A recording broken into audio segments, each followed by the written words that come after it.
La communauté internationale réaffirme son soutien au Mali et à son président. Ibrahim Boubacar Keïta a reçu cet après-midi une délégation composée des ambassadeurs de France, des États-Unis, le chef de la délégation de l'Union européenne ainsi que les représentants spéciaux au Mali, de l'Union africaine et du secrétaire général de l'ONU. Avec le chef de l'État, ils ont eu des échanges fructueux selon leur porte-parole, Bert Koenders, le représentant spécial du secrétaire général de l'ONU au Mali. Il est interrogé par Kessira Dambélé. Oui, nous avons eu une très bonne conversation avec M. le Président. La communauté internationale a discuté avec lui, et ce que nous faisons régulièrement, la situation sécuritaire au pays, surtout au nord. Et nous avons échangé, aussi offert tout le soutien de la communauté internationale, des organisations internationales, pour aider à soutenir la sécurité de la population au nord. Ça veut dire au nord chez la frontière algérienne, la problématique qu'on voit déjà chez la frontière de Niger, des autres aspects. Et c'était une très bonne conversation de soutien et je crois que nous sommes en phase de l'analyse en accompagnant le président. Le deuxième élément, c'était aussi des perspectives positives dans les pourparlers que nous avons maintenant sur le niveau informel avec la société civile et les groupes armés. Là, il y a aussi des avancées, nous avons échangé là-dessus, aussi avec la volonté d'avancer le processus de paix dans les jours et semaines à venir. Et si je comprends, ici, il y avait, vous êtes le représentant spécial du secrétaire général des Nations Unies, il y avait l'Union africaine avec Bouyoya et puis l'ambassadeur des États-Unis. Oui, c'était une délégation des représentants de l'Union européenne, l'ambassadeur de France, des États-Unis et mon collègue de CEDEAO à l'Union africaine. Réconciliation et réinsertion socio-économique des femmes et des enfants affectés par la crise au Mali, c'est le thème des journées de concertation qui ont débuté ce matin dans la capitale. La rencontre qui va identifier les actions prioritaires en faveur de cette couche vulnérable est co-organisée par le département de la promotion de la femme et celui de la réconciliation. Amadou Sankare. Au moment où notre pays entame sa phase de stabilisation et de restauration de la paix, les différentes composantes de notre pays, avec en première ligne les femmes, se mettent ensemble. Objectif, faire le diagnostic de la situation sécuritaire et humanitaire qui en tenant compte du genre en vue d'identifier les insuffisances éventuelles et proposer des stratégies d'amélioration. Le ministre de la promotion de la femme, de la famille et de l'enfant fonde beaucoup d'espoir sur la rencontre. Du haut de cette tribune, je vous exhorte, vous femmes du Mali et autres forces vives, à peser de toutes vos forces sur les orientations et les décisions qui seront prises au cours de cette concertation, la première du genre, tout au long du processus pour une paix durable et un développement intégré. Pour le ministre de la Réconciliation nationale et du développement des régions du Nord, le gouvernement est à pied d'œuvre pour créer les conditions indispensables à la conduite d'un processus global de rapatriement et de réinsertion des populations. Les moyens seront mis en œuvre pour pouvoir à une juste réparation des dommages et des préjudices causés aux personnes, aux familles dans un esprit d'équité et de dignité. Ensemble, il nous faut surmonter les rancœurs accumulées par plusieurs générations de nos concitoyens. Il nous faut impérativement sortir du passé pour construire le présent et nous projeter dans un avenir qui sera conforme à nos légitimes aspirations de progrès social. Au cours des événements que notre pays a connus, les femmes et les enfants ont payé un lourd tribut. C'est pourquoi le chef du gouvernement a insisté sur l'importance de ces journées qui doivent faire des propositions pour améliorer les conditions de vie de ces couches vulnérables. Sans vous, rien n'est possible. À l'inverse, si vous voulez la paix et si vous vous y engagez, alors, mes chères sœurs, la paix adviendra, forte et durable. Aussi, la rencontre de ce jour est une étape décisive sur le chemin d'une nation réconciliée avec elle-même. Je suis convaincu que de vos assises sortiront des résolutions dont la mise en œuvre contribuera à la réconciliation et à la réinsertion socio-économique des femmes et des enfants victimes des conflits dans les régions nord de notre pays. À ce titre, j'engage le ministre de la Promotion de la Femme, de la Famille et de l'Enfant à traduire ces mesures en actions concrètes au profit des populations ciblées. Les résultats qui sortiront de ces travaux seront mis à profit pour consolider l'élaboration d'un nouveau projet 2014-2016 dédié aux femmes et aux enfants.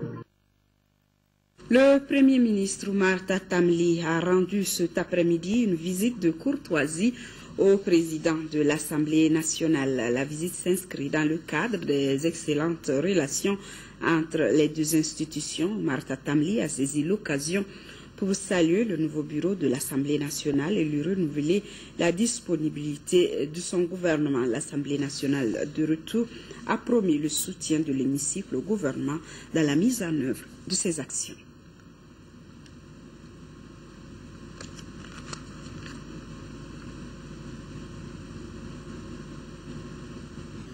Le chemin de fer Dakar-Bamako sera bientôt réhabilité.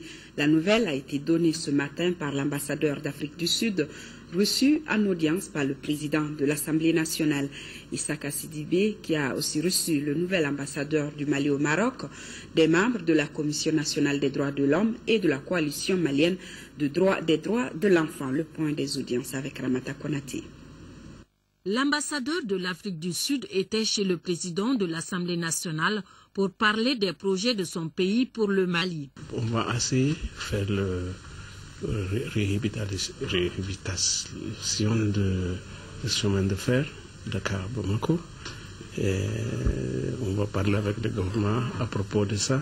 On va poursuivre ça pour que l'Afrique du Sud va donner l'expertise, le financement pour tout ça. Outre cette nouvelle, l'ambassadeur Mokou a remis un cadeau au président de l'Assemblée nationale. Merci beaucoup. Auparavant, l'ambassadeur de Turquie avait été reçu par le président Issaka Sidibé. C'était pour lui remettre 2 lettres. Une pour félicitations. La deuxième lettre était une lettre de l'invitation en Turquie. Nous avons échangé avec Monsieur le Président sur les relations interparlementaires. Nous espérons que dans le nouvel Parlement, un groupe d'amitié interparlementaire avec la Turquie va être créé aussi. Place ensuite au tout nouvel ambassadeur du Mali au Maroc. Ousmane Amadoussi était venu demander des conseils avant sa prise de fonction. Pour les représentants de la Commission nationale des droits de l'homme et ceux de la coalition malienne des droits de l'enfant, il s'agissait tout simplement d'une visite de courtoisie.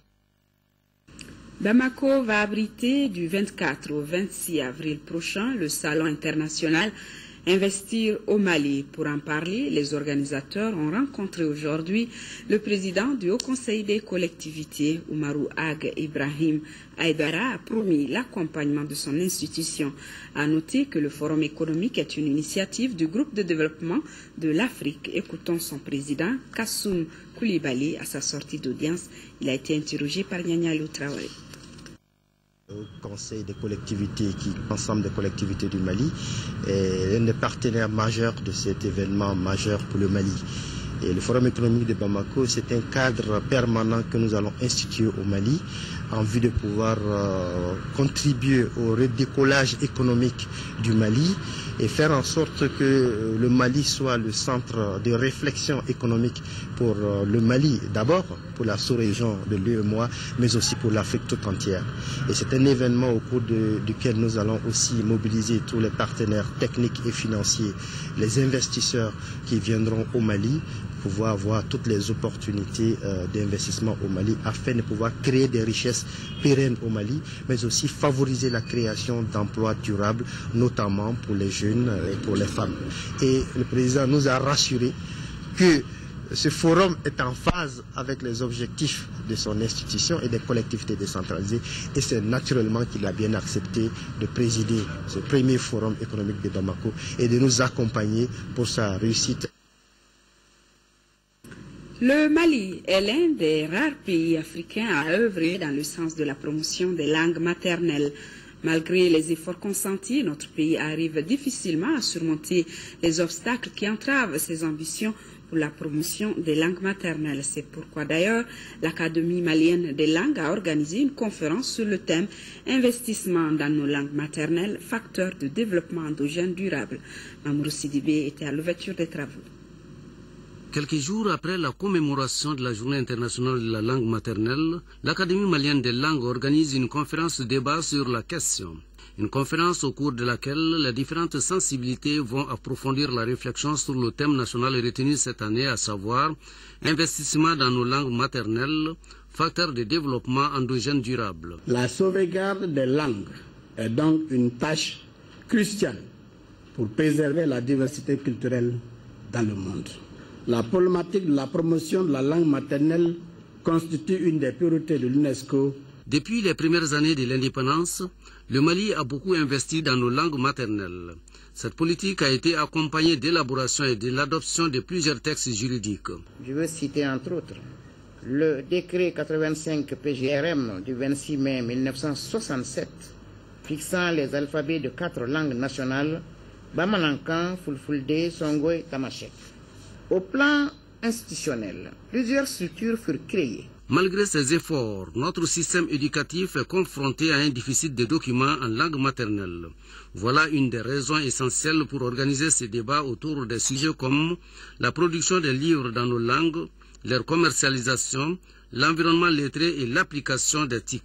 En début de conférence, des diplômes de reconnaissance ont été décernés à ceux qui se sont investis dans la promotion des langues maternelles. Autre préoccupation de nos autorités, la préservation des forêts et faunes. Une réunion mixte se tiendra le 27 février 2014 à Bamako sur la question. En prélude à la rencontre, le ministre de l'Environnement et de l'Assainissement, accompagné de partenaires techniques, a effectué une visite de terrain dans la forêt classée de la Faya et dans la ferme agricole Clédou de Baguineda. Le compte-rendu est signé Batraoré. L'école publique de Niamana arrive en tête à l'issue de ce concours lancé en mars 2013. Elle est suivie respectivement par les écoles de Dogobala et de Morubabougou A.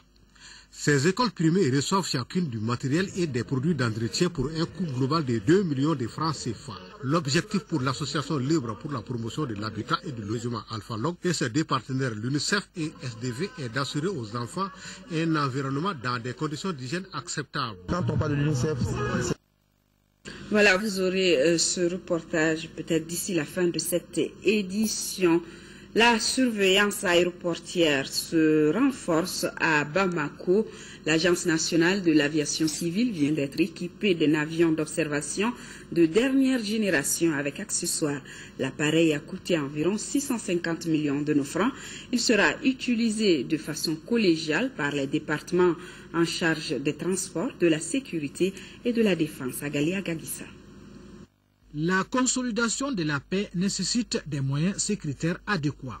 C'est pourquoi l'Union européenne, dans son aide au Mali, a consacré une enveloppe de 6 milliards de francs CFA à l'appui immédiat des forces de sécurité et des services de justice. La remise des clés de cet avion de surveillance s'inscrit dans ce cadre. Cet avion est doté d'une boule optronique, c'est-à-dire un moyen d'observation qui permettra de détecter de jour comme de nuit toute menace à la sûreté de la zone de vassinage de l'aéroport de Bamako-Sénou. Outre cet avion, nous remontons aujourd'hui notamment 4 véhicules pick-up, des jumelles à vision nocturne et classique, des mallettes de lutte contre la fraude documentaire et des ordinateurs. Ce geste de l'Union européenne vient sans nul doute renforcer les capacités sécuritaires de nos forces armées. L'avion destiné à l'Agence nationale de l'aviation civile est administré de façon mutuelle. Toute notre satisfaction par rapport à l'acquisition de cet outil qui va nous aider à suivre les trajectoires arrivées et départ des avions civils et commerciaux. Cet appareil sera géré à travers l'Agence nationale de l'aviation civile. Et aussi les services compétents comme l'armée de l'air, la SECNA, la direction de la gendarmerie, la direction de la police nationale, la direction des douanes. Outre ces équipements qui constituent la dernière tranche du programme de soutien immédiat aux forces armées, l'Union européenne s'engage à appuyer la réforme du système sécuritaire de notre pays, un des grands défis du moment selon l'ambassadeur Richard Zek. 8e réunion du comité de suivi du programme de désenclavement de l'autorité du Liptako-Gourma. Les experts nigériens, burkinabés et maliens vont pendant 2 jours passer en revue le programme triennal 2013-2015 et jeter les bases du projet programme 2014-2016. Les recommandations de cette réunion donneront un souffle rénovateur au programme de désenclavement de la région du Liptako-Gourma. Daouda Sidiki Diarra. Au regard des défis du moment, cette rencontre vise l'actualisation du programme de désenclavement harmonisé pour la région du Liptako-Gourma.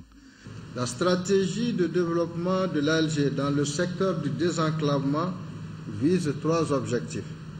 Le développement et la modernisation des infrastructures de transport et communication dans la région, le désenclavement intérieur de la région par le développement du réseau routier inter-État et de la promotion du transport rural, le désenclavement extérieur en rassurant les liaisons modernes et fiables avec les ports maritimes de la sous-région. Les experts vont évaluer l'état d'exécution des recommandations. Ils vont également examiner l'état d'avancement du programme de désenclavement de l'autorité du Liptako-Gourma, actualiser le programme triennal d'investissement 2014-2016 et présenter les activités qui sont menées ou qui sont en cours d'exécution dans le domaine du désenclavement au niveau de chaque État membre. Je sais compter sur votre esprit d'abnégation pour épuiser tous les sujets de l'ordre du jour qui vous seront proposés en vue de doter l'Alger d'un programme triennal d'investissement actualisé et conforme aux défis du mouvement.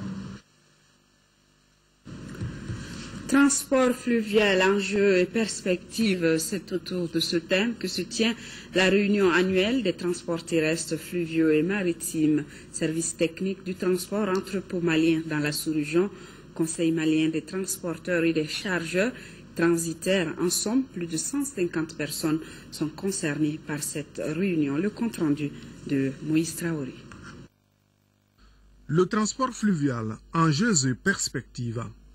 Le thème est débattu au cours des 2 journées de la réunion annuelle des transports terrestres, fluviaux et maritimes. La croissance économique de notre pays est fortement tributaire des ressources liées aux voies navigables, c'est-à-dire les fleuves Sénégal et Niger, ainsi que leurs affluents. Une commission est en place pour la mise en œuvre d'un code fluvial. Dans le code fluvial, vous avez tous les aspects qui concernent la circulation sur les fleuves, les aspects qui concernent la police en dehors de la circulation sur les fleuves, et vous avez toutes les questions liées aux activités de transport fluvial, notamment l'accès à la profession de transporteur fluvial et également l'encadrement, l'appui et l'accompagnement du sous-secteur fluvial. Parmi les 150 participants, on remarque des responsables des entrepôts maliens dans la sous-région, le Conseil malien des transporteurs, celui des chargeurs, des transitaires et autres services partenaires. Il est capital que des dispositions urgentes soient prises pour la sauvegarde et la dynamisation du transport ferroviaire. Il est important de préciser que des discussions avancées sont en cours pour relancer l'activité ferroviaire. À cette réunion annuelle, il est présenté le programme d'activité de la Direction nationale des transports terrestres, maritimes et fluviaux, de même que le système de suivi informatique des véhicules d'occasion CIVO. Le ministère des Affaires étrangères et de la coopération internationale a offert un déjeuner d'adieu en l'honneur de l'ancien ambassadeur de la Palestine au Mali. Hommage a été rendu à celui qui a passé 33 ans dans notre pays en tant qu'ambassadeur. Rachel Tessougué. Après 33 ans de service au Mali, Abderrahim Ahmed Abouraba a été élevé au grade de commandeur de l'Ordre national du Mali à titre étranger. Premier ambassadeur résident de la Palestine au Mali, il a apporté une touche particulière à nos relations bilatérales. Tout au long de votre séjour dans notre pays, vous vous êtes attaché à prendre part personnellement à toutes les activités diplomatiques et de développement. Cette implication, preuve palpable de l'intérêt et surtout de votre amour pour le Mali, a contribué à consolider l'amitié et la solidarité entre nos deux peuples. Abouraba dédie cette décoration aux martyrs du Mali et de la Palestine tombés sur le champ de l'honneur. Permettez-moi de la dédier aux martyrs. Je forme le vœu que le Mali uni, sous la direction de son Excellence Ibrahim Boubacar Keïta, réussisse à se projeter dans l'avenir et reprenne la marche de développement et de progrès. Dans l'union, dans le respect de la diversité et des valeurs, dans le rassemblement, les Maliens pourront alors nourrir toutes les ambitions. Malgré ces contraintes budgétaires, la Palestine a appuyé le Mali dans la réalisation de différents projets. On peut citer entre autres le projet du centre de santé du quartier de Bankoni, la formation de 320 Maliens en arts plastiques et l'organisation des colonies de vacances. 195 millions de francs CFA, c'est l'enveloppe destinée aux chantiers des jeunes et au volontariat dans les régions du Nord et du cercle de Douanza. C'est dans cette optique que la Direction nationale de la promotion du volontariat, en partenariat avec le ministère des Affaires humanitaires et sociales, a lancé ses activités à Tombouctou. 500 jeunes participeront aux différents chantiers concernés par le dit projet. C'est à travers la composante soutien à l'économie solidaire locale des chantiers des jeunes du programme d'urgence en faveur des régions du Nord que la Direction nationale de promotion du volontariat a procédé à Tombouctou au lancement de ces activités. Ainsi, 500 jeunes de la région participeront aux différents chantiers et au volontariat pendant 90 jours. Le programme s'est fixé plusieurs objectifs. Améliorer le revenu des jeunes du Nord, engager les jeunes dans des activités à haute intensité de main-d'œuvre en vue d'accroître leurs revenus, déployer des volontaires dans le domaine prioritaire lié à la santé et à l'éducation, entre autres, réhabiliter l'Institut de formation des maîtres de durée et légère de Tombouctou, le ministère de la Jeunesse et des Sports à travers le Centre national de promotion du volontariat et la Direction nationale de la Jeunesse ne ménagera aucun effort pour appuyer davantage les efforts des jeunes au niveau régional et local et continuera son approche participative dans le domaine du relèvement et de la résilience des jeunes, groupe cible de toutes ces interventions. Pour les autorités administratives, de telles actions font renaître l'espoir qu'elles avaient à la limite presque perdu. Nous sommes ici pour magnifier les efforts du gouvernement dans le sens de donner espoir à la jeunesse en les amenant sur des activités qui peuvent fixer l'avenir. Et si on arrive à mettre en place les structures conséquentes qui permettent aux jeunes de se retrouver, qui permettent aux jeunes de se former, je crois que l'avenir est prometteur. Déjà, en décembre 2013, une convention avait été signée entre le département chargé des affaires humanitaires et sociales et la Direction nationale de promotion du volontariat pour une enveloppe de 195 millions de francs CFA. Tenue à Gao du Forum de la jeunesse pour la paix et la cohésion sociale, une occasion pour les 150 jeunes représentant les associations et groupements de jeunes de s'engager aux côtés des plus hautes autorités pour le développement du pays. Le compte-rendu de Boubacar Bablé-Touré. La jeunesse du Mali a décidé de jouer sa partition dans la réconciliation des cœurs et des esprits, et cela de Kaï à Kidal, d'où la tenue de ce forum à Gao. Durant 2 jours, 150 jeunes leaders à travers le pays ont travaillé sur des pistes qui concernent la réconciliation et le vivre ensemble. Le souci de ces futurs responsables est d'aider les plus hautes autorités à sortir de l'ornière. Ce forum, dont le thème est le rôle de la jeunesse dans la réconciliation, la reconstruction d'une paix durable au Mali, est une contribution de la jeunesse de Gao pour manifester son attachement à la patrie, à la paix et le vivre ensemble.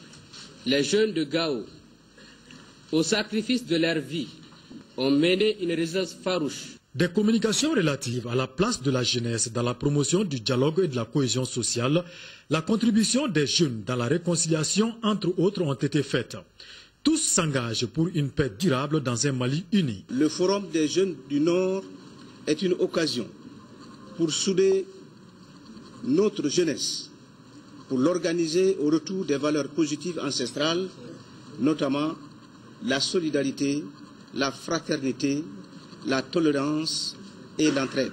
Ce forum a été organisé conjointement par le Conseil régional de la jeunesse et le réseau des jeunes patriotes de Gao avec le soutien financier de la MINUSMA et ses partenaires. Il a regroupé, outre les jeunes, les chefs de services régionaux et les notables de Gao.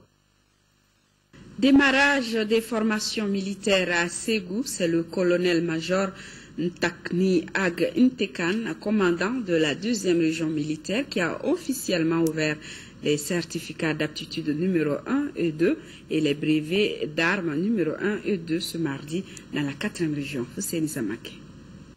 Le commandement de la zone de défense numéro 2 a procédé à l'ouverture officielle des formations basées dans sa circonscription ce mardi. Il s'agit des formations génie basées à Bafo. Au niveau du génie, nous avons 2 entités.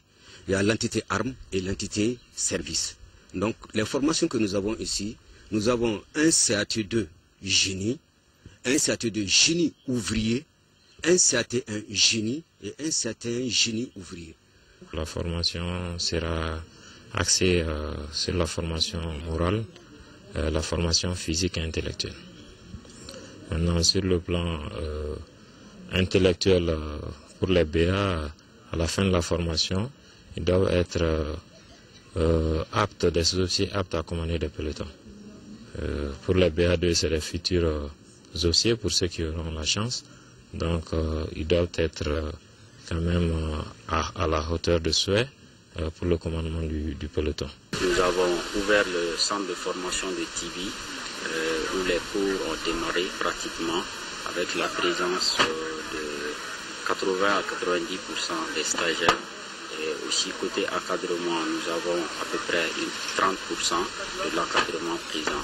Les autorités militaires, au regard de la dynamique des réformes engagées, attendent beaucoup de ces formations. On a besoin d'aujourd'hui de bons cadres chargeants, de bons cadres capral-chef ou bien capral, qui soient un peu capables de hauteur de sa mission. Save the Children a publié ce mardi un communiqué de presse suite à la publication de son rapport intitulé « Mettre fin au décès de nouveau-nés ». Le communiqué de presse précise que la moitié des décès dans le monde qui surviennent le jour de la naissance pourraient être évités si la mère et l'enfant avaient accès à des soins de santé gratuits et à une sage-femme qualifiée.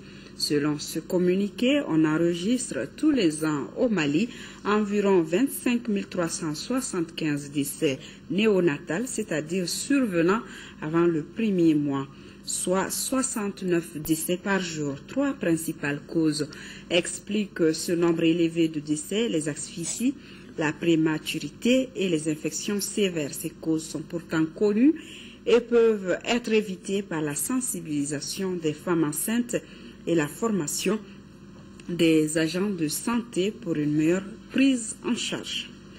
Lancement ce samedi à Saumon, dans le cercle de Barawili, d'un nouveau projet de lutte contre la malnutrition initié par la Croix-Rouge et le ministère de la Santé. Le projet permettra aux populations rurales de mieux cerner les questions de malnutrition pour un changement de comportement. Le compte rendu de Honoré. Le thème retenu pour cette édition est prévention de la malnutrition au sein de notre communauté pour une consommation variée et diversifiée de nos produits locaux. Le projet, en réalité, est un projet d'une année. C'est un projet de lutte contre la malnutrition.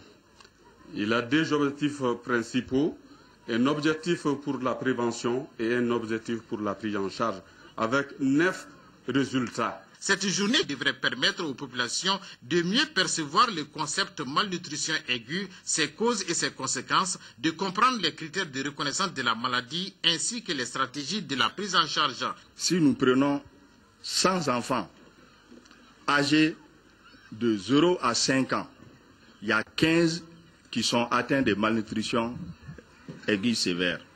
C'est dire toute la gravité de cette maladie. En d'autres termes, cette journée va permettre de briser le mythe de la malnutrition. Dans la tête de beaucoup de nos sœurs, de nos mamans, la malnutrition n'est pas une maladie. C'est quelque chose de normal, de passager. Donc c'est le lieu de leur dire de se détromper et que c'est bel et bien une maladie comme toutes les autres. Le président de la Croix-Rouge Baroueli, Gagny Soumounou, a saisi l'occasion pour inviter les ménages à une alimentation équilibrée.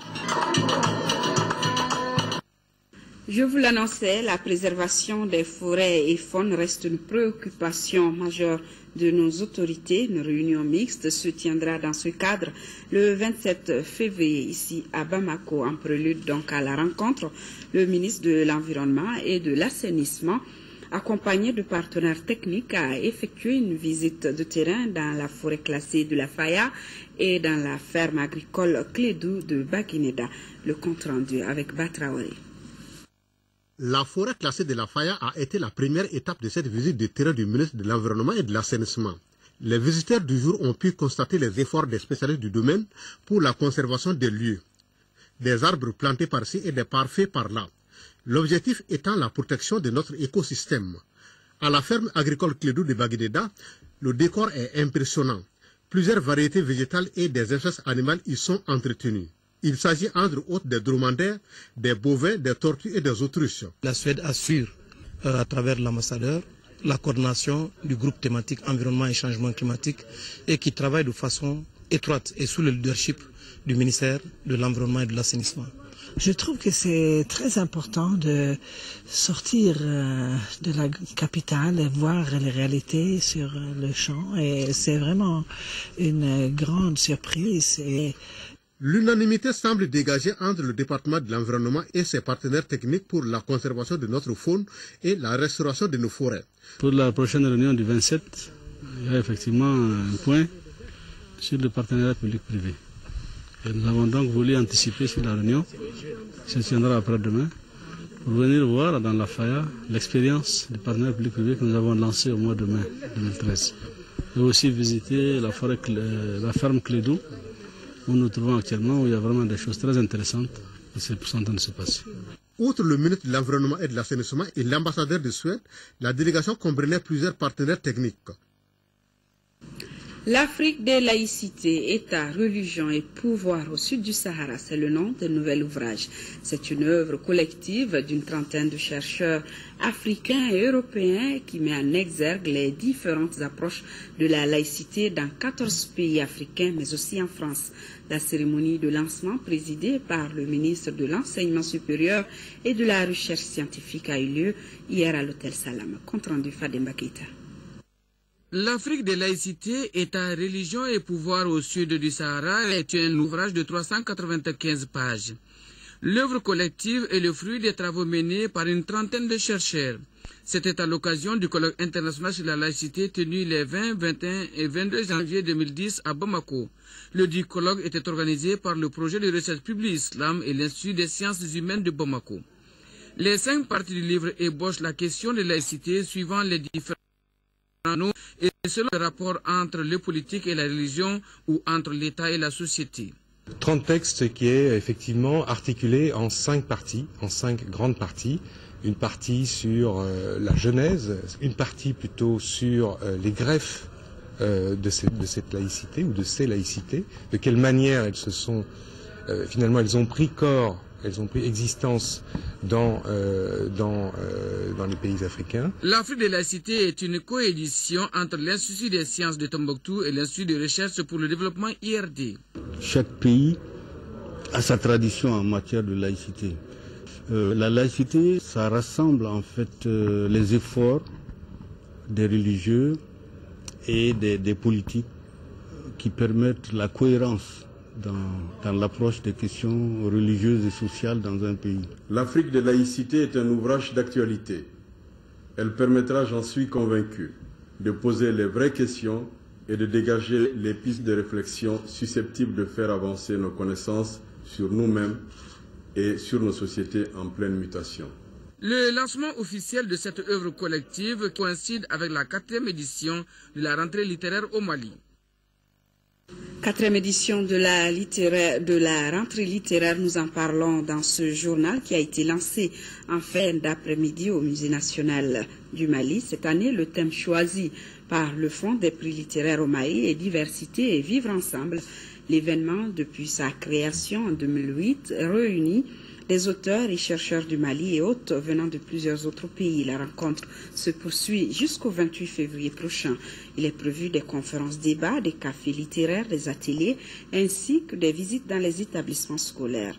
Nous y reviendrons dans nos prochaines éditions avec notre reporter Moudibou Soari. Fin hier à Nioro de la 40e édition de la Ziara omarienne était présent à cette cérémonie de clôture le calife de la ville de Louga au Sénégal, Bassirou Tall, l'imam de Dakar, Thierno Madina Moutagatal, le guide spirituel des Ansar et une forte délégation sénégalaise. Était également présent une équipe de l'ORTM conduite par Ibrahima Chokari. Lecture de Saint-Coran, sang religieux, prière, bénédiction, visite au cheikh et au mausolée de Kelekunda, lieu symbole, tels sont les temps forts de cette 40e édition de la Ziara omarienne. À Kelekunda reposent des érudits descendants de Feu El Hadj Oumar Foutiyou Tall. Holko neɗɗo tini e ziara o holko neɗɗo yi e ziara he tini. Nous remercions Dieu de nous avoir accordé cette opportunité de venir en terre malienne pour retracer les traces de El Hadj Oumar, venu pour effectuer l'appel de Seydina sallallahu alayhi wa sallam qui a appelé à l'union de tous les musulmans, qui a appelé à la solidarité. Nous remercions l'État malien qui a vraiment appuyé cette ziara. On est très content aujourd'hui parce que tout le monde est venu, que ce soit de Bamako ou du Sénégal, partout quoi. Il y a beaucoup de monde qui sont rencontrés ici pour cette ziara. Vraiment, on remercie le bon Dieu et puis on demande au bon Dieu de donner le bon retour à tout le monde. Tous les fidèles qui se sont retrouvés à Nioro du Sahel pour cette 40e ziara ont prié pour que le Mali soit un havre de paix. Les activités du festival international Kai Médine Tamba se sont poursuivies vendredi dernier avec une course de pirogue qui a opposé les 10 villages de la commune rurale de Awadembaya sur le fleuve Sénégal. Une remise de matériel d'assainissement aux femmes de Médine, des prestations de troupes, un ballet sur le mariage précoce et l'avortement ont été les temps forts de la journée. Kansutu Kanouti. Le festival international Kai Médine Tamba bat son plein sur les berges du fleuve Sénégal dans la commune rurale de Awadembaya. La course de pirogue qui a fait son entrée dans le programme des activités de ce festival cette année a enchanté le public à plus d'un titre. Ce sont les 10 villages de la commune de Awadembaya qui étaient en compétition sur le fleuve Sénégal. Et c'est Médine qui a enlevé le premier prix. Le deuxième prix a été enlevé par le village de Kounda et le troisième prix est revenu au village de Botigekuru. C'est dans la joie, dans l'allégresse que la troupe locale de Médine a esquissé quelques pas de dansa et de djoubalia, suivis par la troupe des chasseurs et celle des Somono de Kaikasso avec leurs marionnettes Konode Matigi et Dadje. Ce festival a permis à la commune de créer une coopération décentralisée entre la commune de Awadembaya et la ville de Carhaix en Bretagne en France.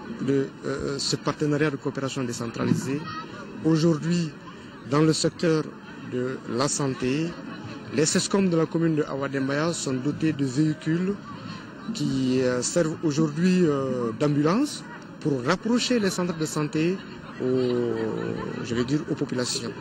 Au cours de la cérémonie, la Direction régionale de l'assainissement et du contrôle des pollutions et des nuisances de Caille a offert aux femmes de Médine 8 brouettes, 10 gants, 8 poubelles, 8 râteaux, 8 paires de bottes, 100 cache-nez et 8 pics. La MPPF n'est pas restée à marge de cet événement. Sa troupe a émerveillé le public à travers un ballet sur le mariage précoce, l'avortement, les relations sexuelles non protégées.